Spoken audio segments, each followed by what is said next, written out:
Hello, everyone. I am recording this. It seems like I've been traveling almost nonstop lately, which is actually part of an indication that the metal space, the mining space, is really picking up. And it's nice to be back into work and feeling productive. Not that the past few years haven't been, but it's just nice to see the money return and be able to do things here. And one of the more interesting stories I'm going to tell you is actually relates to this image right in front of us here.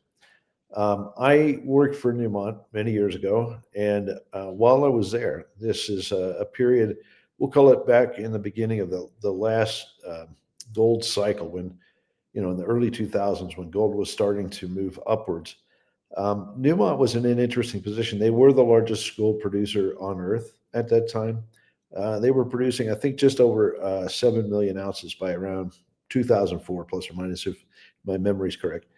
And we were looking around the world for, major deposits like tier one assets, million ounce type producers, things that could generate a million ounces plus. And one of the analogs that we looked at, one of the types of deposits we looked at was Maruntal in Uzbekistan. We had a joint venture with the Uzbek government during that time period. It was processing mainly the tails because Newmont had metallurgical expertise. But we got to know the deposit. We learned a lot about it, and it was a very unique deposit, very large scale deposit, something like 200 million ounces, and they've been producing plus or minus about 2 million ounces per year. And it's still going. I mean, this mine is just a tremendous deposit. So we looked around the world. Where else could we find them in town? And I'm going to tell you a story today that basically mimics this. Okay, it's not exactly the same, but it's similar. And the reason I have this image in front of us is because this deposit, its style, its geometry is very unique. And it reminds me of poker chips in a poker tray, basically loads of mineralization that are stacked one next to another in a series of parallel poker chips, we'll call it. And what is this? Well, I'm not going to spoil it just yet. Let me tell you a little bit more about background. Okay, Newmont owned a mine up in Canada many years ago in the 30s, 40s, and 50s, and they were mining high grade gold. In fact, they were mining these little pencil like or pipe cleaner like high grade ore bodies. They were like little tubes, and as they were mining down, a lot of the people there noticed that they were going through lodes one after another, lower grade, but significant loads, quartz veins or quartz vein stockware, and that they were just repetitive, one after another. So as they were mining down these tube-like things, they identified these poker chips.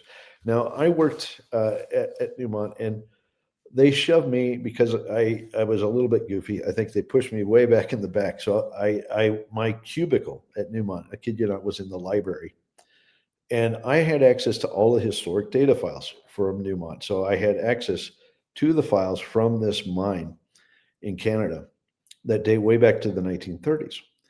And every time, every lunch that I had at a moment, I would open up files and read through these reports. And I remember reading this particular tale of Newmont mining this deposit in Canada, mining these high grade pipes and identifying these repetitive loads, these poker chips. And I thought it was absolutely fascinating. And it was right at the same time we were pursuing the Maruntal analog. We were trying to chase that. And I brought it to people's attention. We actually looked very hard at this asset back in the day. Couldn't make any progress with that at the time, but it really stuck with me. And, now I'm going to fast forward to today. This asset, it went through a kind of a dark period around 2012, I think, when there was a resource published on it, which was, we'll call it very speculative, very unconventional, we'll call it. And, the exchange halted the company. It was a grandiose resource that really didn't have any, data to underpin it. And so, the exchange called foul, and the company was basically ceased traded, I think, for a period. I can't remember all the details, but long story short, Eric Sprott gave the company a convertible loan, And at some point, that loan converted because, subsequent years, 2013, 2014, 20, they were a dark period in the gold space. Anyway, Eric ended up owning this asset, and then he vended it into the hands of some very capable, competent people. It took the people that bought it a little while to get comfortable with this asset because the geology is very unusual. This poker chip style, very unusual, and they weren't certain they could work with the data. Like, could it be drilled? There were some questions. Nonetheless, given their very savvy approach, this group took this project on and have now advanced it to what I think is going to be the most remarkable new gold mine in Canada. So let's plow in. Go to the next slide. Okay, I'm going to talk about Osisko development today. This is the Caribou district, the Barkerville camp, I should say, and we're going to talk about this Caribou mine that is going to now go into production. It's been funded recently. It's full steam ahead. Let's go to the next slide. Okay, a little data here. You can see the shares out, et cetera. I'm not going to read off all of this, but what I am going to point out is that the company recently did finance the mine build at Caribou. Okay, this is a big step. They have a debt package along with an equity raise that was recently closed, and they are now in a position where they can advance the development of this asset. I have known Sean Rosen for quite some time. I've known Chris Lauder for even longer, and I have a lot of respect for both guys. We'll talk about that more in a minute. But I got a call at random. Can't remember exactly why. It was late April this year, and I was talking with Sean, and he gave me a full update. I remember it was in the evening. I spent probably the better part of 2 hours talking with him. He gave me a full update on where they were at with the technical work and the economics that they were starting to see for a feasibility study they had nearly completed at that time. And I thought, gee, I really want to see this because this poker chip deposit has been in my mind, like my Rolodex of opportunities for many years now. And I really wanted to see the progress they made. So I hooked up with Chris Lauder, who's their president, very smart geologist, good friend of mine, and we went up to site in early May. I saw the work they did. I was absolutely blown away. Okay, so one of the things that really was a twist to all this, we have a shareholder at Crescat. I'm not going to name names. He's also a shareholder of San Cristobal.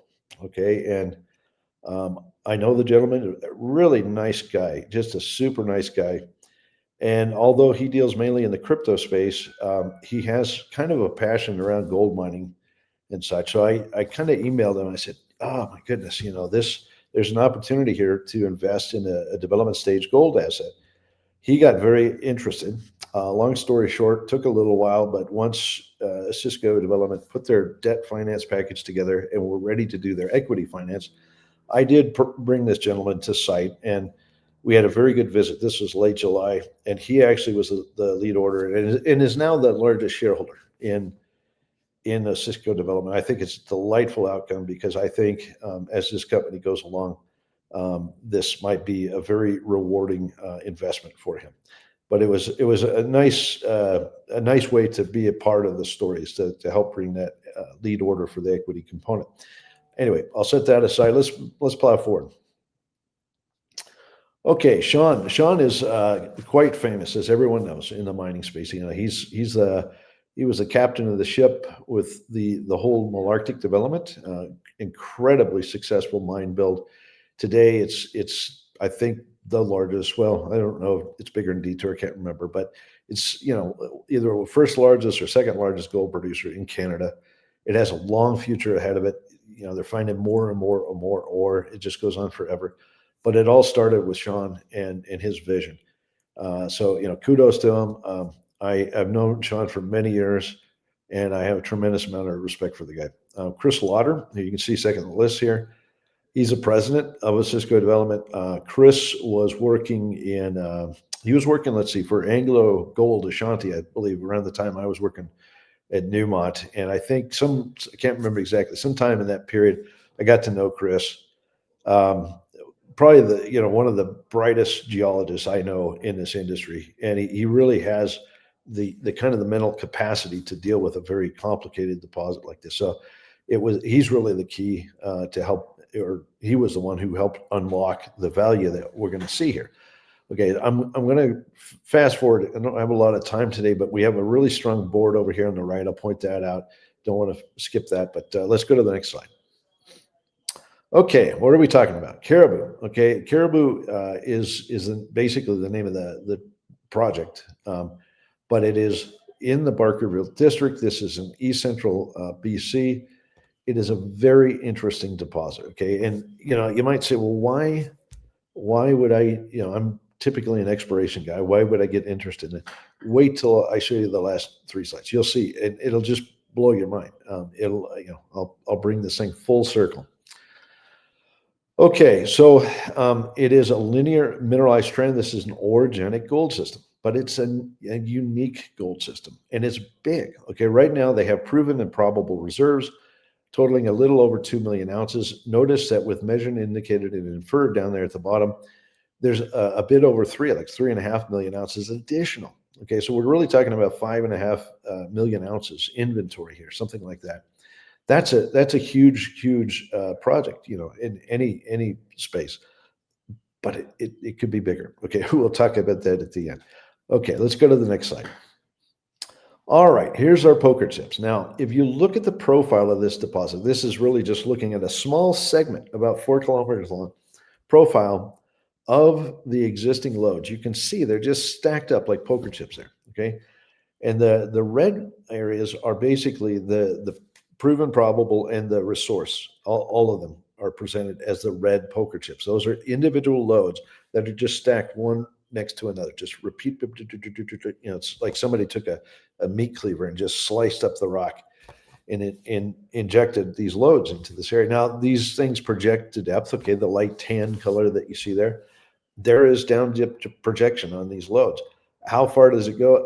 I don't know, but we know, here's a real key factor, that there's a certain strata, a certain unit of rock in here that broke nicely. It broke to form this pattern.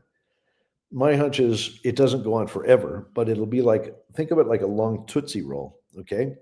Basically, the rock got folded up think of it like a long cinnamon roll. When you roll out cinnamon rolls and you roll it up, and then it was just chop, like that, okay? That is what we're dealing with here. Okay, it's a very complicated deposit if you think about it. Like, that is unusual. Usually, veins are like long linear things. This is not. This is just a bunch of these lodes that are stacked one next to another. There's some places where there's apparent gaps. Those gaps are not necessarily real gaps. They're just areas where there's further exploration potential, or perhaps because they have some infrastructure going in, they haven't quite decided to bring additional resource in that area because they're going to need to preserve that infrastructure. But anyway, the long story short, this thing is a long, continuous thing.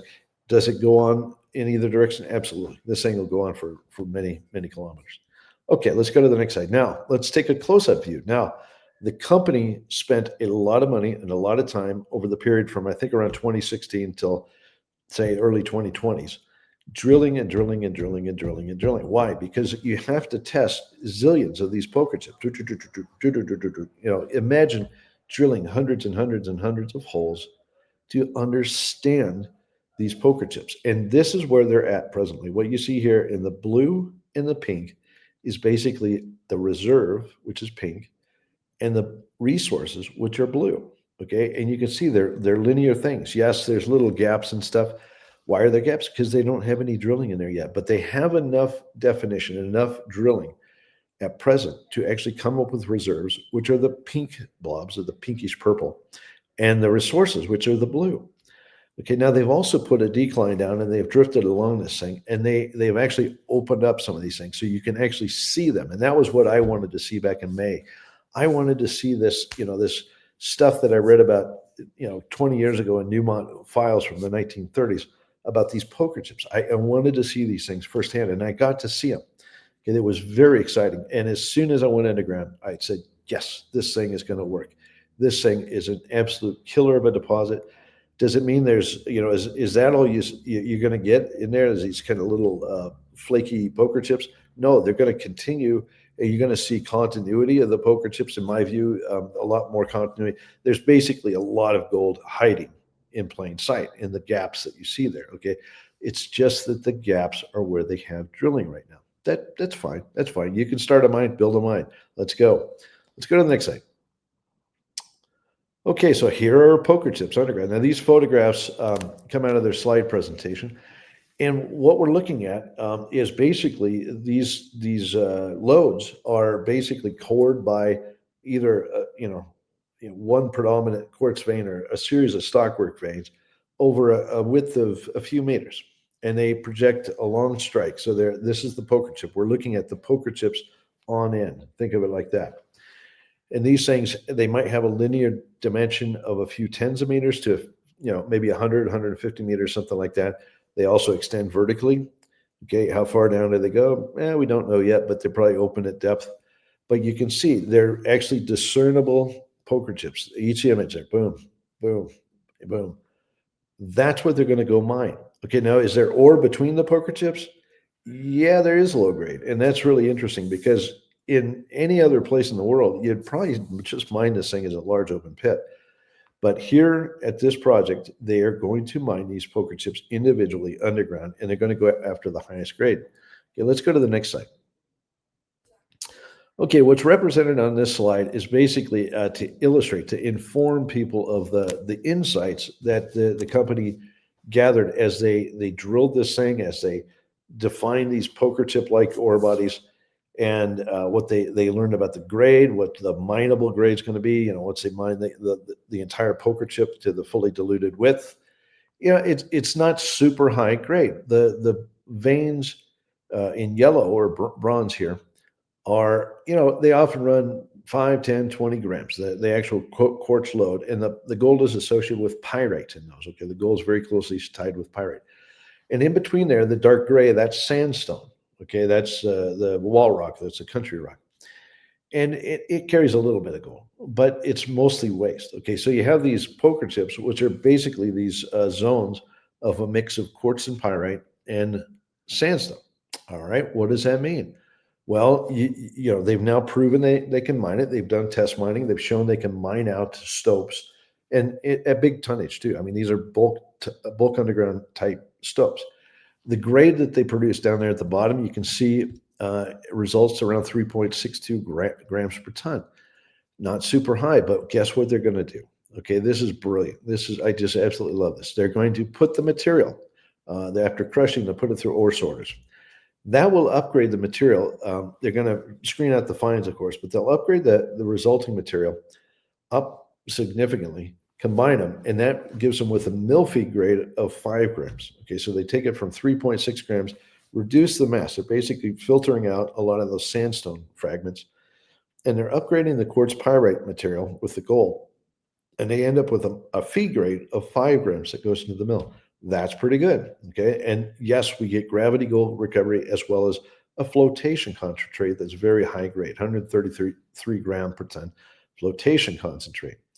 That's their product. Okay, they're going to produce some doré out of the gravity, and they'll produce a lot of pyrite gold concentrate that they can ship overseas. 133 grams, marketable anywhere on planet Earth. Okay, that's very good stuff. Let's go to the next slide. This simply shows the flow sheet for the whole thing. If you guys want to do a deep dive, I would suggest going to the website, downloading the presentation, and looking at this. But you can see they're going to crush it underground, bring it up, screen it, take the fines, of course, directly, but then they're going to ore sort the coarser material, put it through the ball mill. They go through the gravity circuit over there on the right, boop, boop, boop, to produce doré, and then the flotation circuit more on the left here, which basically produces a very high-grade pyrite concentrate. It's a brilliant scheme. They get 92.6% recovery. A lot of that is gravity recovery, 46%, so about half of it is gravity recovery. It is a fantastic metallurgical scheme. Let's go to the next slide. Okay, so they came out with a feasibility study back in, I think this was announced in May, or I might be off, maybe it was June, I can't remember. But really, really robust economics. And remember, they're only starting with a reserve of around 2 million ounces. They have another 3.5 million ounces in resources that will likely be pulled in, or a lot of that will be pulled in. But right now, they're starting with a base case of 2 million ounces. Is that all there is? No way. It's way bigger. Okay, but this base case generates 190,000 ounces of gold per year on average over the life of mine. And in the first few years, the first 5 years, it's 202,000 ounces. So this is a significant gold producer. Can it be scaled? Yes. I'll tell you why. We'll save that punchline for the end. Notice the all-in sustaining costs. US 1157. Let's see, where's gold right now?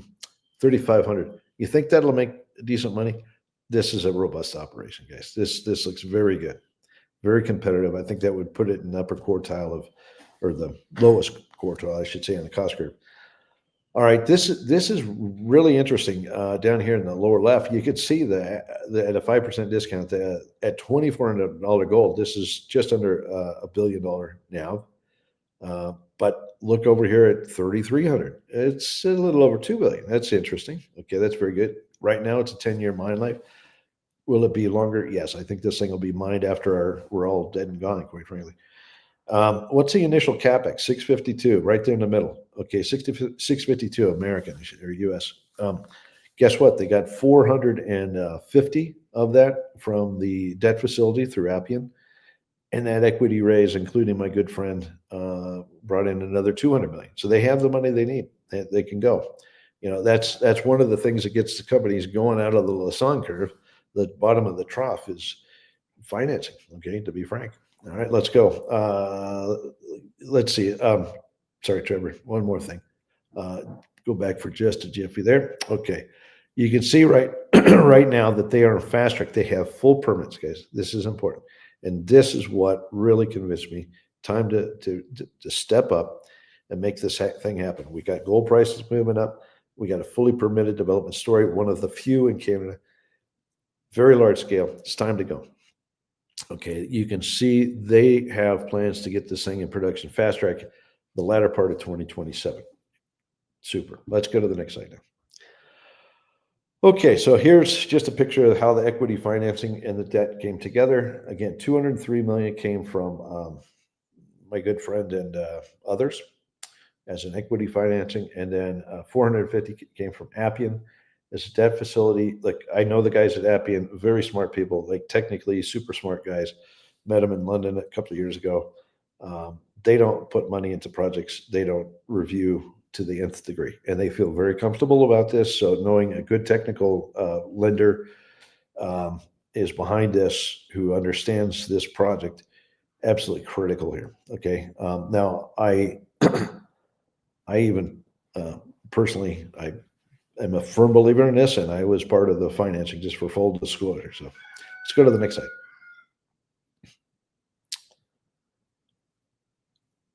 Trevor, there we go. All right.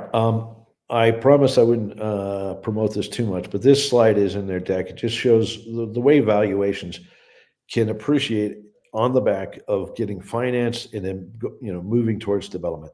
Over there in the upper right corner, I stuck in the Lassonde curve. So basically, we're in that little trough on the right-hand side, and we're now, with luck, we'll move out of that trough, and we'll see value created as this thing is financed and developed. So I think, quite frankly, that it's gone from cloudy skies to full-on sunny blue skies as far as this company and this project's concerned. All right, let's go to the next slide. Okay, this is where a guy like me gets super excited. Okay, now I've modified this a little bit by putting the red rectangle down there and the purple rectangle down there. Now, why? Okay, everything I've talked about, the whole concept around geology and the pyrite quartz veins and all of that fits in that red box. Okay, so that's about 4 kilometer strike, and that's where the current resources. So we know there's 2 million ounces of reserve and 3.5 million ounces of resource.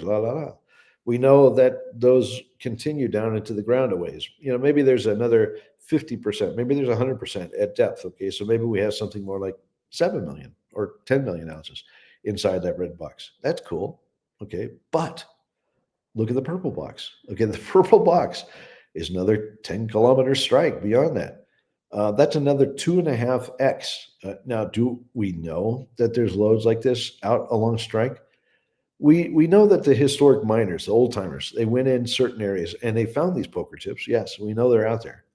Okay, but they haven't been drilled yet. Okay, so the companies, they've stuck to their knitting. They're going to make a mine, and this is what I love. I love companies that build a mine, but they know there's a lot more in hand. Okay, they're going to focus on developing caribou, very robust operation, and then they're going to start exploring out and out and out.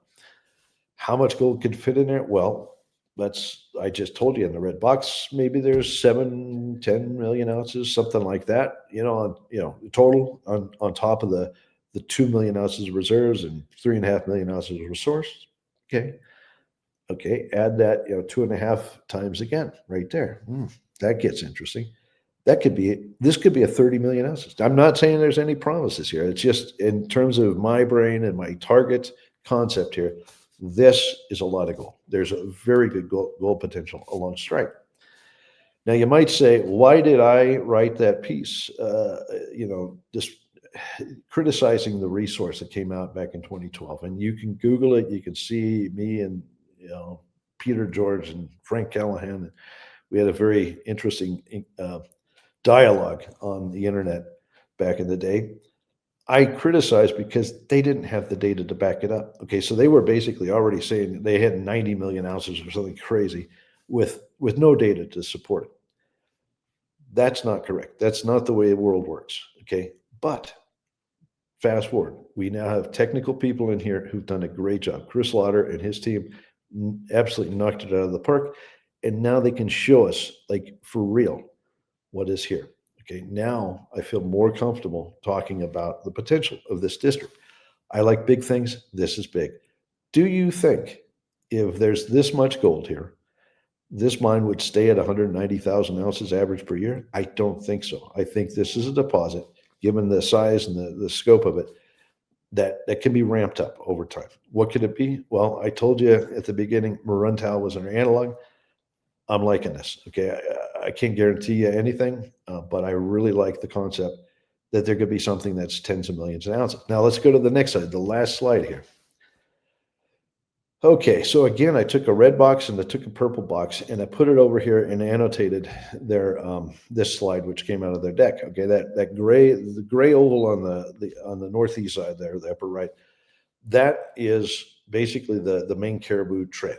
Okay, the red is where they're going to go mining. The purple box is that additional 10 kilometers, say, but they have a lot more than that. Okay, this thing continues along strike. Do we know if there's loads to the southeast and to the northwest? Look, there's a lot of workings.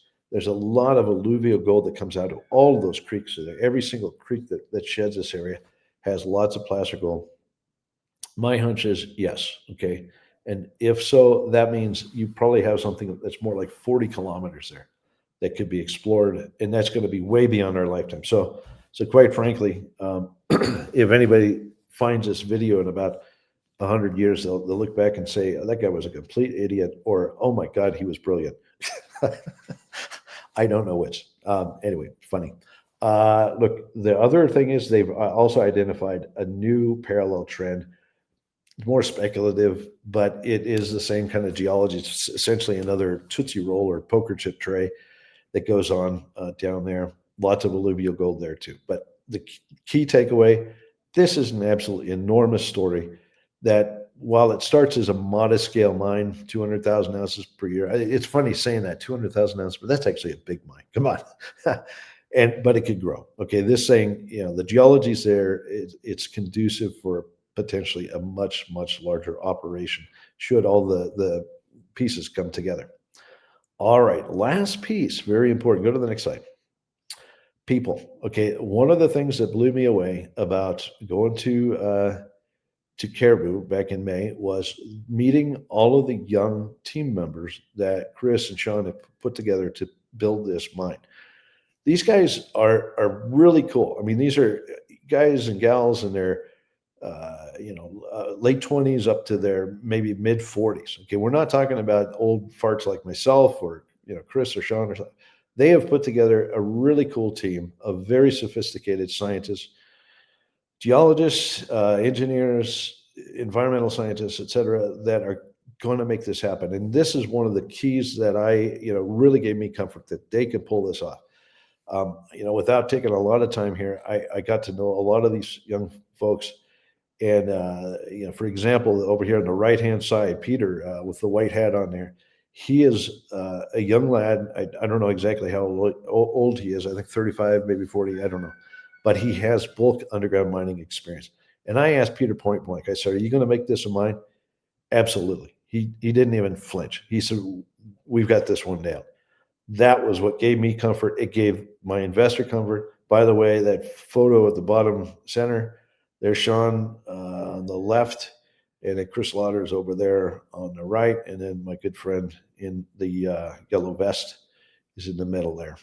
But again, he's a crypto investor, but he fell in love with the gold space, and now I hope he does extremely well out of this story as they develop this mine. Stay tuned. Let's go to the next slide. We have an absolute plethora of news to go through, and I got to put my skates on because I don't have that much time. So we're going to talk about the cornucopia of drill information that's come out recently and updates. Let's go to the next slide. Okay, Sitka came out with some more results. They have a ton of drill holes. I think if you read these bullets down there at the bottom, 55 drill holes are pending. Okay, yes, the labs are getting backed up again. Oh boy, this is going to be fun. So we have literally hundreds of thousands of meters being drilled across Western Canada, and yes, the labs are going to be chocker full of core, but that's life. Anyway, we got good results here: 145 meters, 0.92 grams. But we also have some interesting results out of the saddle area too. I'm going to just touch on this briefly. Go to the next slide. Okay, so in the upper left here, you can see drilling at Blackjack. This is the main resource area. The older holes are kind of faded colors there, light colors, and you can see that the gold coincides quite well with the granite or the porphyritic granodiorite intrusion that's there. And you can see even the geometry is starting to get clarified. Like you can see, it used to be just straight lines of pink, and now they've got real shape to them, which is interesting. Okay, now we have new holes that are shown in darker colors there. Those are interesting because they're actually out in the wall rock. They're in the schist adjoining the intrusion. Okay, and what this means is that in a pit, like if you develop a pit on that resource, which is largely focused around the higher grade in the pink, that means you got a lot of potential ore, potential mineralization outside of that, but still within the pit.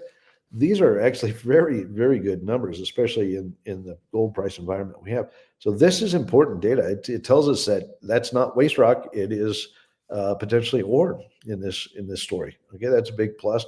Now, this slide or image on the lower right, this comes out of the saddle zone, which is a little bit to the east, just immediately to the east of Blackjack. And you can see they found another intrusion there. And lo and behold, that thing generates pretty good results. Now, they quote 34.4 meters and 1.47 gram, but inside of that, very sharply coincident with the intrusion, guess what? There's the high grade. Okay, that's really interesting.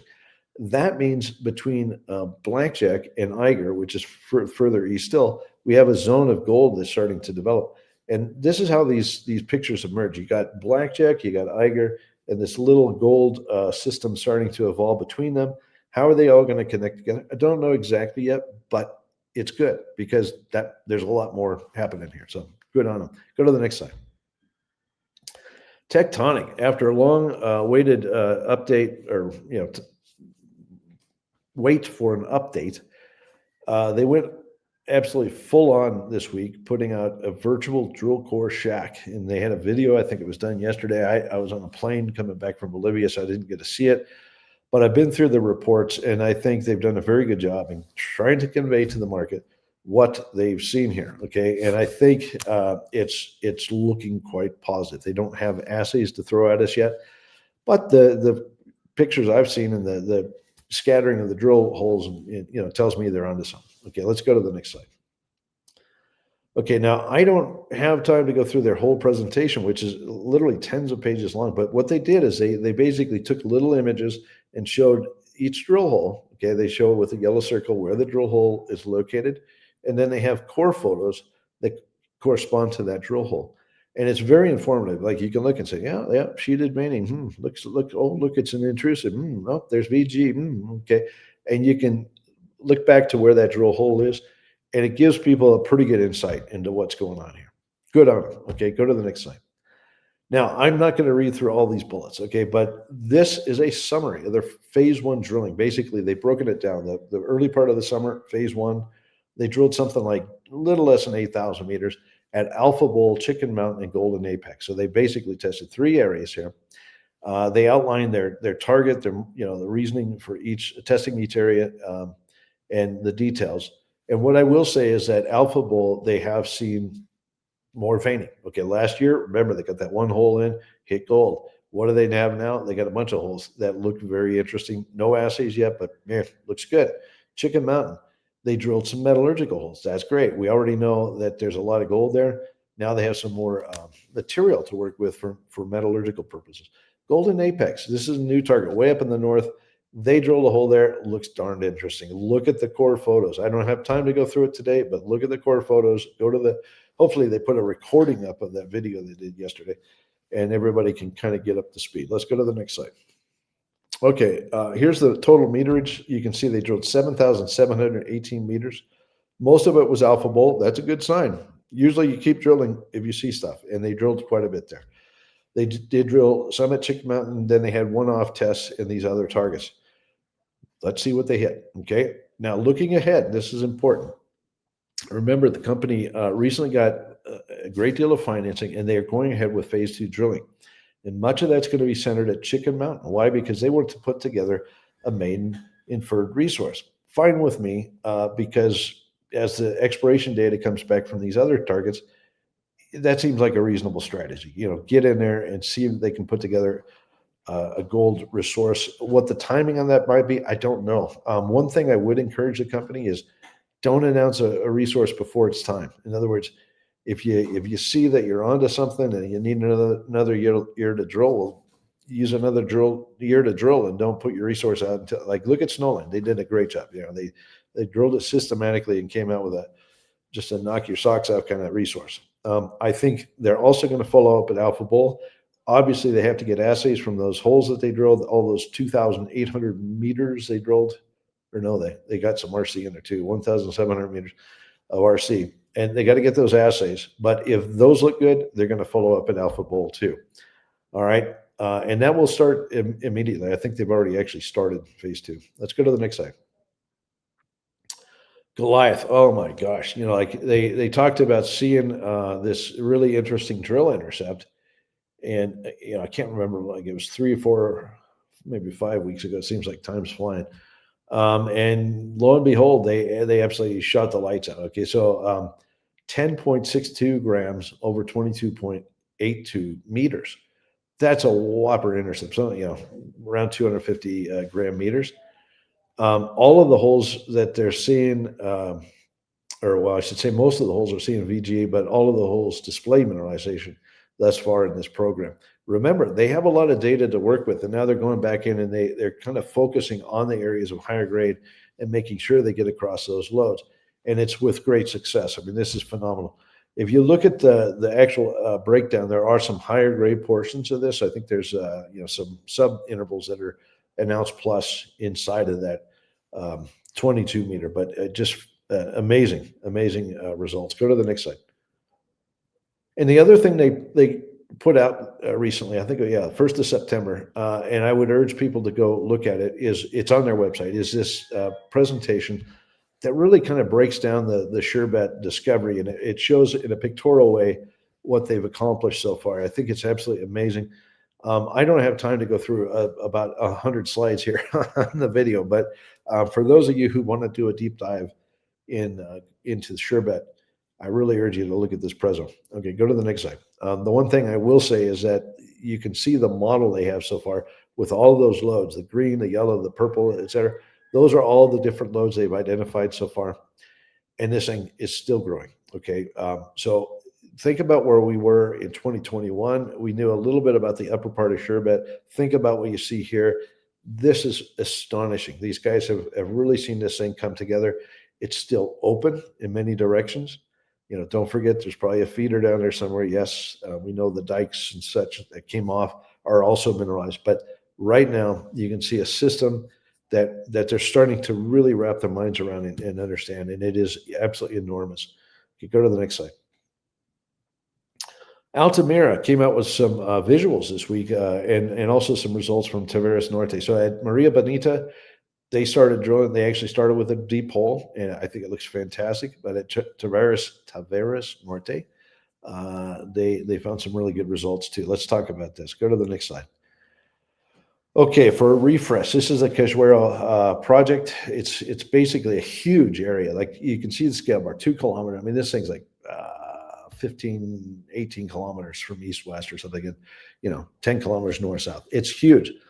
All of these soils tell us there are just innumerable centers of gold popping up in this area, lots of alluvial gold, and they've really only started. But Maria Bonita, that was our original investment thesis up there in the upper left, is yielding some really interesting results. We're going to talk about that here on the next slide. But then Tavares Norte, which is kind of the upper center part there, that's also kicking off some really interesting results. I was with Mike Bennett. I saw him. He lives in Bolivia, believe it or not. So I stopped and saw him. When I went through Santa Cruz, I got to talk to him firsthand about this and the excitement he has. This is looking like a potential world-class gold system in every respect. Go to the next slide.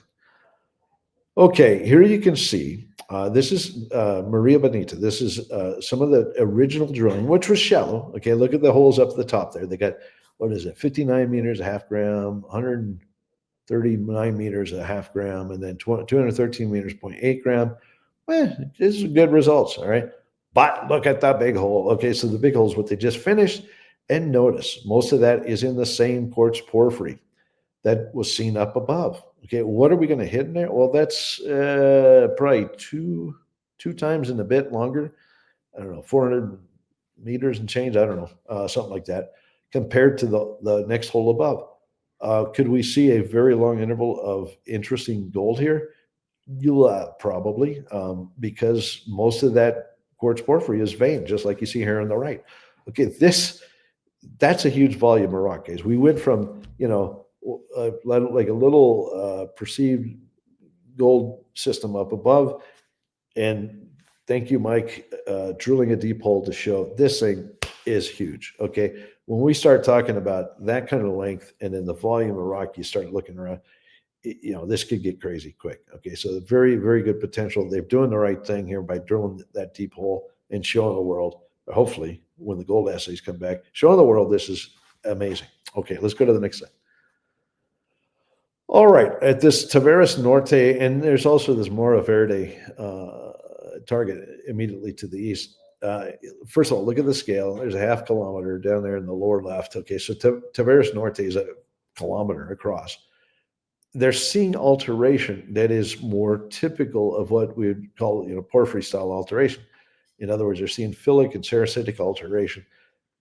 Don't worry about the technical aspect, but just understand that they've basically identified another porphyry here. Okay, I think like they call it a cyanogranite intrusion. Okay, whatever. It's too technical for most folks, but basically it's another teat on the udder. Okay, think of it this way. This is upside down cow. Here we found another one. All right, and it's big. Okay, that thing is a robust target. What's really interesting is that sample on the right yielded 27.5 gram per ton gold, along with anomalous copper, which is interesting. And it looks a heck of a lot like, if you just kind of filter out the oranginess to that, it looks like that is probably the same kind of porphyritic stuff that we saw at Maria Bonita, but more mineralized. Okay, is that a bad thing? No, this is amazing. Okay, what's there? I don't know. I mean, this is exciting. They're gonna, I talked to Mike. He's very excited. He's gonna prioritize drilling here. Yes, they will swing a couple of drill holes in this area as soon as they can. Let's go to the next slide. Now we're going to have to talk about the Yukon. So we're just flying all over the earth. Yukon Metals, they have multiple targets they're drilling this year. We went to the AZ project back in early July, and I saw that. And then they're drilling at Star River, which is more of a base metal silver or high grade silver play, I should say. But they also had this birch copper gold project. And really, this was just defined by a soil anomaly prior to this field season. Yes, they knew there was scar in there, but didn't really have a clear understanding of what this target might be. Nonetheless, they drilled it. They drilled this soil anomaly, and they came up with very interesting results here. Let's go to the next slide. They have not got assays. By the way, Altamira didn't have assays, and these guys don't have assays yet. So a lot of what I'm telling you guys is about holes that are in the lab. Tectonic, we don't know yet. The holes are in the lab. A lot of the Sitka holes in the lab, blah, blah, blah. Okay, we have to wait. We have to be patient. But what they can see in these holes is very darn interesting. So you can see the holes where they're scattered across this soil anomaly that's expressed as copper. Okay, the pink is obviously higher grade, 2,000 to 2,400 ppm. These holes now have answered the question, what generated this anomaly? Let's look at the next slide. All right, you can see in this core that we've hit some variable colored rock. Okay, now the white rock down there at the bottom, that's what we call marble. That's recrystallized limestone. Very beautiful color, by the way. That could actually be ornamental limestone or marble. That's beautiful stuff. But the dark greens and the blacks up there at the top are what we call skarn. They're basically it's marble that's been cooked up by heat and fluid that has come off of the intrusion. And along with that heat and fluid that comes off the intrusion somewhere nearby, we don't know where it is, comes metal. Okay, and they see a lot of sulfide in these skarn intercepts. So basically, this initial round of drilling has seen lots of skarn intercepts. They're kind of like stacked, like there's a Christmas tree of skarn layers inside of this marble that they've encountered. What do we know? We don't know the assays yet. We got to sit tight, but given the copper gold that they've seen at surface, hopefully we see some really good numbers. Very exciting news. Let's go to the next slide.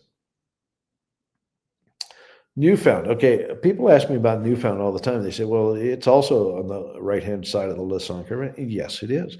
And they also added a technical team, development team here in the past few months, which will shoot the LITAC. Keith and Boyle and all of these, Paul Hewitt and stuff, they know how to build mines, okay? And they are doing the technical work now that needs to be done to advance this project to production.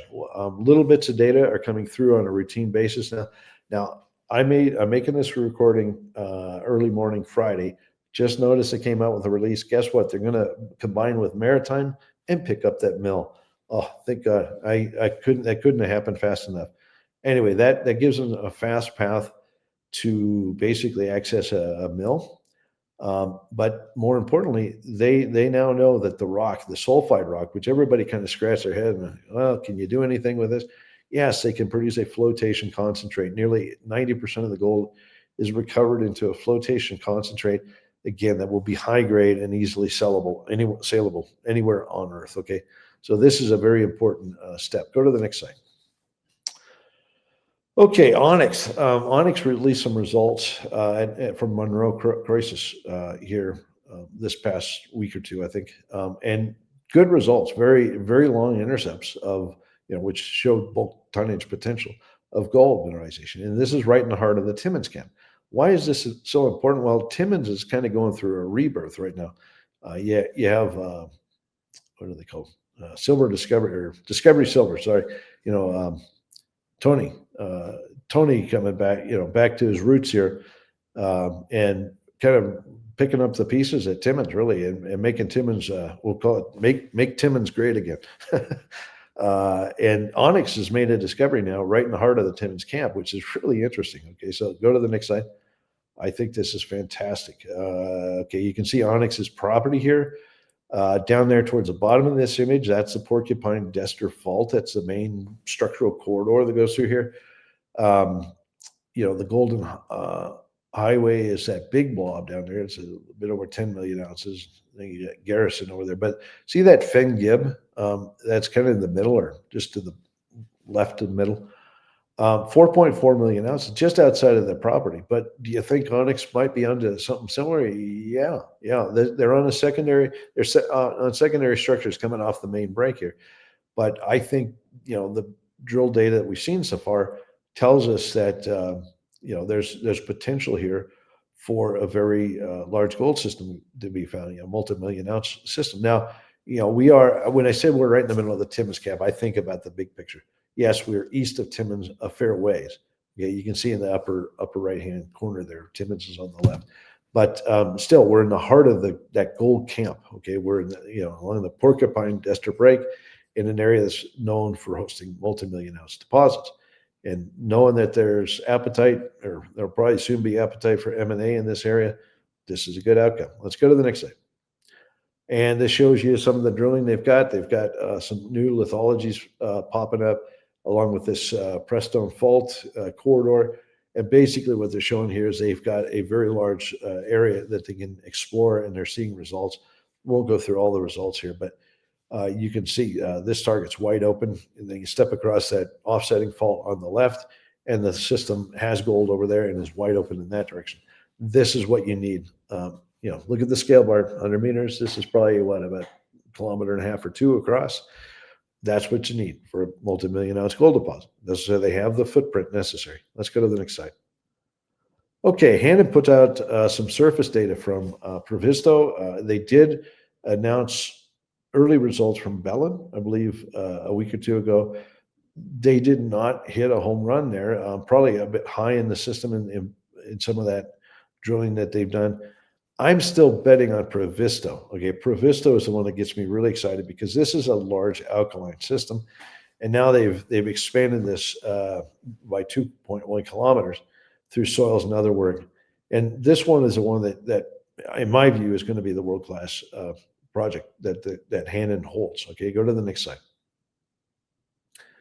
And why do I say that? Well, this is an interesting slide. They did a really interesting comparison here. Over here on the right, that's a diagram of the Cripple Creek district. So basically, in the dashed line that you see there, that's the footprint of the Cripple Creek complex. And you can get a sense of the scale compared to what they found over here via soils and trenching and other work. It's similar in scope, okay? And Cripple Creek, as we know, I think total mined and resources around 29 million ounces, or 20, what does it say? Gold endowment today, 27 to 30 million ounces, somewhere in that range. All right, could that be over here at Provisto? I get the right vibe, okay? No guarantees, but I really think they have something of the scale of a Cripple Creek type alkaline discovery there. All right, so I'm sticking around for that puppy right there. Can't wait to see them get in and drill this.